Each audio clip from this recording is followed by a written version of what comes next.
Hey everybody, who's coming up tonight on Now? A lot of you guys talking about what happened at York High School this morning. There was a protest, there's been some bullying going on there. We'll tell you what happened today. We'll also go back over 2 decades because apparently this has been a problem for a long time.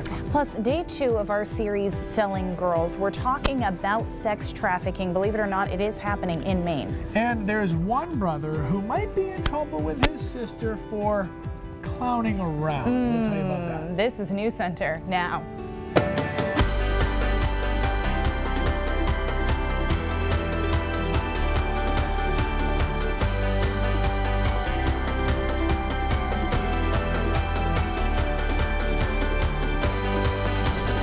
School officials at York High School say they took the proper steps in dealing claims of bullying by a student who is gay. Some parents and students disagree. Hello everyone, I'm Amanda Hill. Yeah, and I'm Lee Goldberg. Students say that this student is being targeted because of his sexuality and the school isn't doing enough to stop it. Today, the students lined the streets outside the school to show support for 14-year-old Garrett McCann. He says most students at school have been supportive, but he's been subjected to bullying by a handful of them. His parents say it's been frustrating getting school officials to take their son's claims seriously. McCann's mother says school officials told her he didn't go through the proper channels to report them. But nobody wanted to listen or take it seriously, and now their voices need to be heard. They're not going to be ignored anymore. There's always room for improvement, but we feel very comfortable about the steps that we took in this situation. Now, Francis, whom you just saw, says the proper policy was followed, including calling in York Police. Police tell News Center they are investigating possible civil rights violations involving the bullying and an assault inside the school that appears to be in retaliation for the bullying. News Center's Chris Rose will have more on that coming up at 6 o'clock.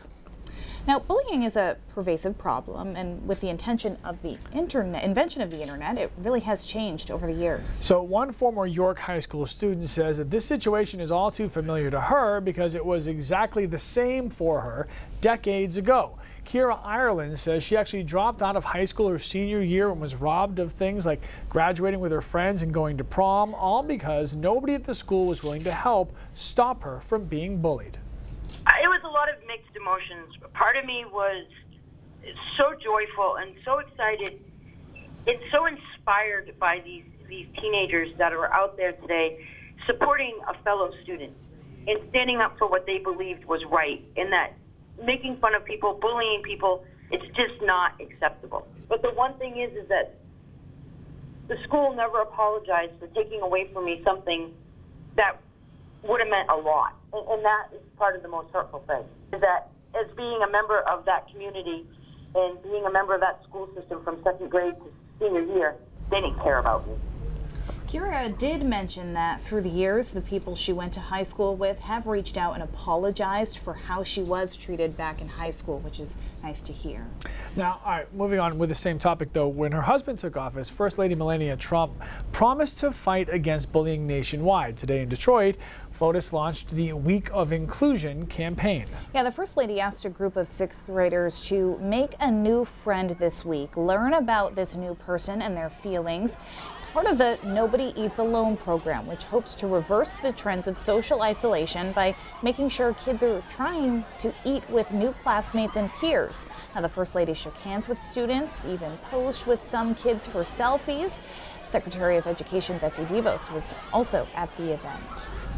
All right, our sunny streak coming to an end, that sadly. means we'll finally be able to do some singing in the rain. Go ahead, Keith, get us started. What are you going to do about this Man Diego thing you've been trying to make happen? This is bad for it. Dude, it was real. It was for a while, but this week things are changing big time. Right now, temperatures in the 60s. You know what's interesting? We're still above average, but today wasn't as pretty a day as we've been on a roll with. Overnight lows are going to be relatively mild. We've got a lot of clouds rolling in, some showers as well, and that tends to insulate us during the overnight hours. Here come the clouds coming in through New Hampshire and western Maine right now. In the next few hours, the entire state will become mostly cloudy. Showers will start moving in as well, and the showers will intensify into some rain by tomorrow afternoon and tomorrow night. You can see it down towards Cincinnati and into West Virginia. So the next few days are going to be wet. Tomorrow I don't think is an overly wet day in the beginning, but it ends up showers turning into some heavier downpours through the afternoon, and then some really heavy rain Tuesday night in through Wednesday. These downpours on Wednesday specifically will have some gusty winds that come down with it. More rain could actually be in the forecast after that. We'll talk about it in just a few minutes. All right, an emergency meeting happening in Sanford to discuss the buildings recently impacted by a massive fire. Flames broke out at 33 Island Avenue last week. They spread to 4 other buildings nearby. Tonight's hearing will determine whether the residential structure where that fire started on Island Avenue is a dangerous building or a nuisance. If the buildings are deemed dangerous, the city can seize control of properties and then decide what to do with them. The state's legislature is trying to decide 2 complex questions and isn't having a lot of success. Lawmakers are in Augusta today for what is supposed to be a one-day special session. They're trying to pass that 76-page bill to implement marijuana legalization, but many House Republicans say they aren't ready to pass it because the proposed law has a lot of problems that need to be fixed. GOP leader Ken Fredette wants legislators to come back in January and have more time to make changes. He says the governor is likely to veto the bill if it does pass now. Now, the other issue is ranked choice voting. It was passed by voters last fall, but the Supreme Court has said parts are unconstitutional. Many Democrats want to save part of the law, but Republicans in the Senate want to delay that law until 2021 and require supporters try to change the Constitution to make ranked choice work. No final votes just yet. There was a concert in Texas Saturday night, helped raise $31 million for the One American Appeal campaign. It's a relief fund for Americans devastated by this year's major hurricanes. All 5 living former presidents were in attendance, and President Trump delivered a taped message. Lady Gaga made a special surprise appearance, and appears former President George H.W. Bush is a big fan. Yeah, 41, a part-time Mainer, tweeted today about the concert saying he doesn't know about the other presidents, but he would have sung with Lady Gaga had she asked. Thanks for supporting American Appeal, he says. Saturday's concert was hosted at Bush 41's Presidential Library. Barbara, of course, was there too. Okay, how much money in the world to watch President sing with Lady Gaga? All of it. Really? I mean, this would have been the greatest thing. It would have been amazing. The internet would actually have been broken. I love it. I know. Good for him. I love it. Skydiving, Lady Gaga, whatever you want. He's just getting it done, you know? All right, next on Now, a special investigative piece about sex trafficking in America. Right behind bars, revealing secrets, a trafficker explains how he made thousands of dollars off of young girls, got caught, and went right back out to do it again. Coming up tonight on 207, the job of a crossing guard is pretty straightforward, but you're going to meet one in South Portland who takes it to a whole different dimension. And we've got a preview of Maine fall beers. Hope to see you tonight on 207.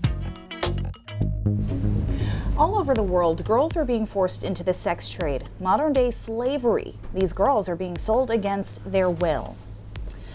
All right, this week on Now, we're showing a series of investigative pieces called Selling Girls. Today, we meet a man convicted of selling teenage girls for sex, but he describes his punishment as a get-out-of-jail-free card. Yeah, and the sad part is he's not wrong, because the pimp got probation and then a second chance, but his victim went to jail. Heads up, this story could be disturbing for some of our viewers. These are the average suburban kids. They're promising them the world and then delivering them into hell. Sit your daughter down and let her know. There's people out there really ready to manipulate her.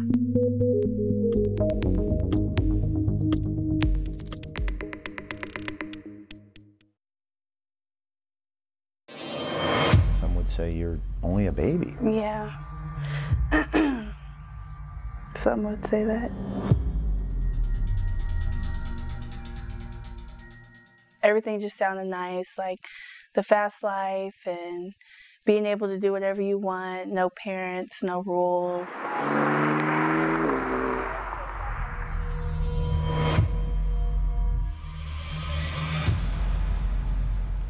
Why motivation? Man, a pimp gave me his name.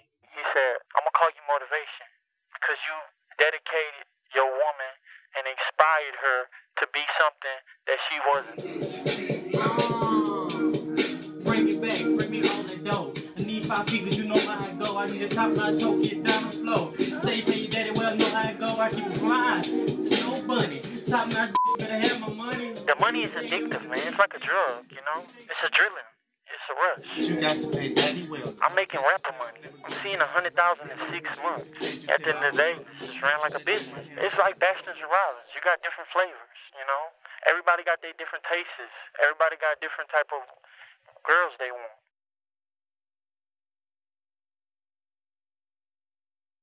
What'd you think of that? That you get out of jail card free? Get out of jail card free. It's easy to beat the system. People beat the system all the time, so I guess he's telling the truth. It was a get out of jail free card. It made me feel like what happened wasn't really that serious and that it doesn't really matter. It happens all the time. Like, who cares if it's just another girl? Who cares if it's you this time?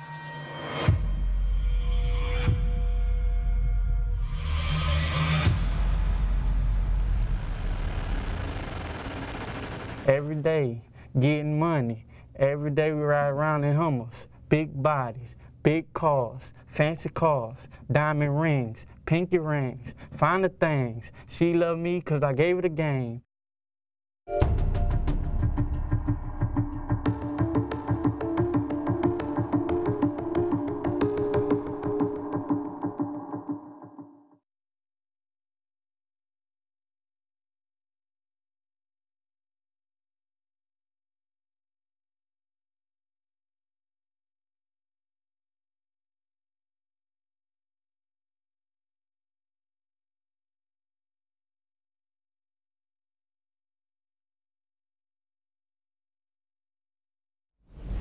Now tonight at 6 o'clock, we'll meet a woman from Maine who says she was tricked into selling herself for sex when she was just 15 years old. And tomorrow at 5, we look at how these sex traffickers are recruiting these children. That's a lot to take in, a lot of information, so really eye-opening. All right, your full forecast coming up next. All right, we've all gotten a pamphlet in the mail, or we've seen that ad on TV. Win millions of dollars from Publishers Clearinghouse. Is that not real? We'll see. If it sounds too good to be true, it probably is. So the Verify team looked into those sweepstakes rules and looked at the company's social media presence to find out, is this legit?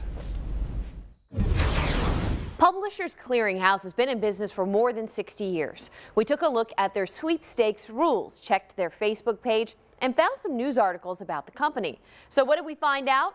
We can verify that, yes, Publishers Clearinghouse is a legitimate company that gives out millions in prize money a year. They also sell products and magazine subscriptions. The company wasn't always transparent about how you could win, though, sometimes making it seem as though you were already a winner or that the more products you bought, the better your chances would be. In 2001, ABC News reported that 26 states, including Florida, settled with the company for deceptive marketing. The settlement forced the company to alter its tactics for selling products in those states. It had to stop using phrases like guaranteed winner. Instead, its mailings will have to include things such as notices as you have not yet won and, quote, buying won't help you win, end quote. So yes, you can win from Publishers Clearinghouse, but remember, you don't have to buy anything from them in order to enter or increase your chances. Now, the problem facing many people are scammers using Publishers Clearinghouse name to get people to shell out hundreds or thousands of dollars. So here are some of the things to be on the lookout for.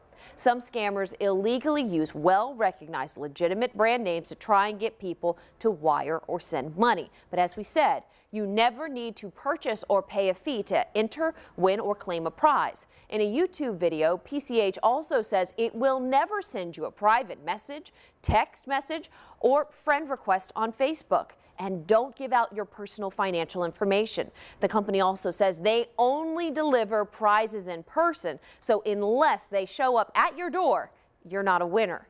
If you think you have been a victim of a scam, you can contact the company at 1-800-392-4190. And a side note here, a lot of people that were scammed were all seniors over the age of 65. So you may not get one of these scam letters, but your parents or grandparents might. So let them know so they are not fooled. Of course, if there's something you want us to verify, send us an email at asknow@wcsh6.com or WLBZ2.com. You can always reach out to us on Facebook as well. Okay, as I mentioned, siblings are known for picking on each other, but maybe this brother went a little bit too far. Yeah, my sister would have killed me on this one. So whether or not his sister still loves him, the internet absolutely loves Jesse McLaren right now. He says in a tweet, "My sister asked me to shoot her engagement pictures, so I hid Pennywise the clown in every photo. Countdown until she notices." The pictures, credit to the brother in question, were posted yesterday morning. Already they have thousands of retweets and likes, and other Twitter users are really getting in on the joke. It depends how closely she's looking, I guess. One user says, legitimately hollering with laughter. "Once she kills you, I will honor your spirit." Gerard agrees the bride will want revenge. He wants to know where he should send a get well card. Some people are taking shots at the groom, saying his cargo pants are way scarier than Pennywise. Did not even notice that, but I think you would agree. I mean, I'm all for a big joke, but I mean, you're messing with the engagement pictures, which is like a once-in-a-lifetime kind of thing. How would you not? She looked pretty. How would they not notice them, though? I bet you would notice. No, I'm sure someone hiding something. I'm sure at this point there has been some type of abuse. The joke is worth it. I think it's worth it as long as they took another side. Our pattern is about to change big time here. Raining for a couple of days, which we haven't said in a while. I mean, basically feels like September was warm. Obviously, the vast majority of October warm and sunny. Here come the clouds, the beginning of the first rain bands that we'll see. You can see all this moisture back here across the Ohio Valley. That's going to move in partly tonight with a couple of showers, but more so tomorrow afternoon, tomorrow night, Wednesday, and through most of the day on Thursday as well. Here's a look at the European model and how it kind of brings this precipitation in. Again, tomorrow is a cloudy day with some showers. Tends to be a little heavier though tomorrow night. Really heavy downpours through much of the day on Wednesday, particularly over the mid-coast and down east. And again, raining here on Thursday. Again, that will be more so over down east Maine and northern Maine before this storm finally gets out of here on Friday. The good news here is that the weekend looks pretty good at this point with a decent amount of sunshine, and it should be dry. Fog tonight, temperatures relatively mild, couple of showers out there, some mist as well. That's how tomorrow is. Showers around, not an overly wet day, but tomorrow night we get some heavier rain starting to move in. There it is on Wednesday, really heavy downpours in there through the day on Wednesday and then through the day on Thursday, focusing itself a little bit again over down east Maine. Here's the Euro rainfall amounts. They're all pretty big. This is all the way through Friday. About 2 inches of rain in Portland, Sanford, Augusta, and then almost 3 inches here over down east Maine. And I'll tell you, the Euro is actually not the most aggressive computer model of the bunch when it comes to rain. The GFS spitting out even more rain than this. So obviously we'll keep an eye on that and see what we end up with. We are, though, technically still in a drought, so there's the positive. Some of this rain and some of these heavy downpours will drag down some of these gusty winds through the night on Tuesday night into Wednesday, and you can see the wind speeds trying to be around 40 to 45 miles an hour. My experience has been these wind gusts are overestimated by computer models, but I'd say we could see gusts up to 40 on Wednesday and Thursday. So a couple of nasty days in there. Friday looks pretty good. Saturday and Sunday at this point, both looking pretty solid. And then we may bookend with more rain once again as we head into Monday. So all of this is changing our pattern. One other thing to think about is that with leaves finally hitting a late peak here, we're going to lose quite a bit of them, I think, on Wednesday and Thursday between the heavy downpours and the gusty winds. So it may effectively, at least in the mountains, be the end of foliage season because of all the gusty winds and the rain. Guys?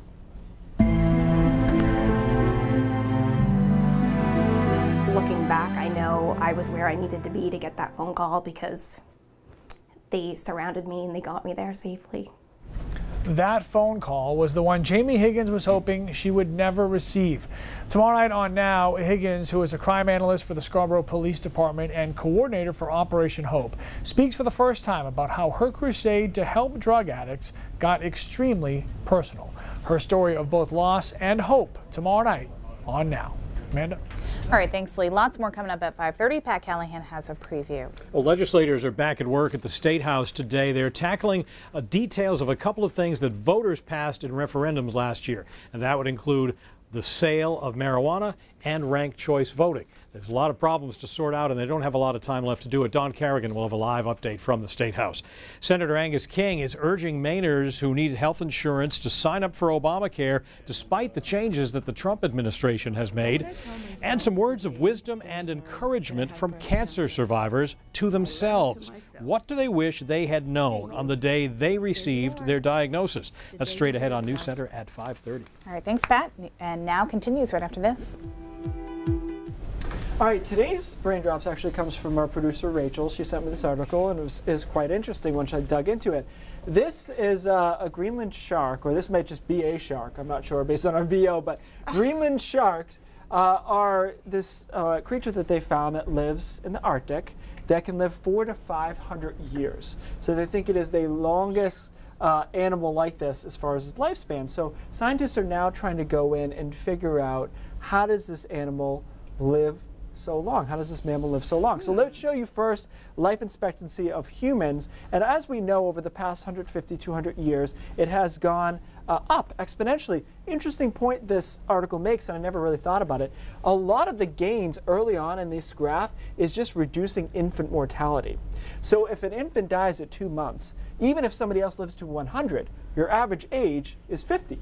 Right? So a lot of these gains are actually because we've reduced infant mortality. We haven't made that many advances on living to an old age, right? And you can see it starting to level off a little bit here. So they're picking out a couple of things that they think might be the keys to these sharks' really long lifespan. One, very slow heartbeat. So you know when you say you have about 70 beats per minute, that's pretty good. That's like an athletic resting heartbeat as an adult. Their heart beats 1 beat per 12 seconds. So think about it. It's like anything else that has wear and tear to it. The less it's working, the longer it can last. And as people get older, heart disease is really a disease of aging for a lot of people. And their heart starts to slow down, it stiffens. And so if we could figure out a way to actively slow down the heart, that can increase your life.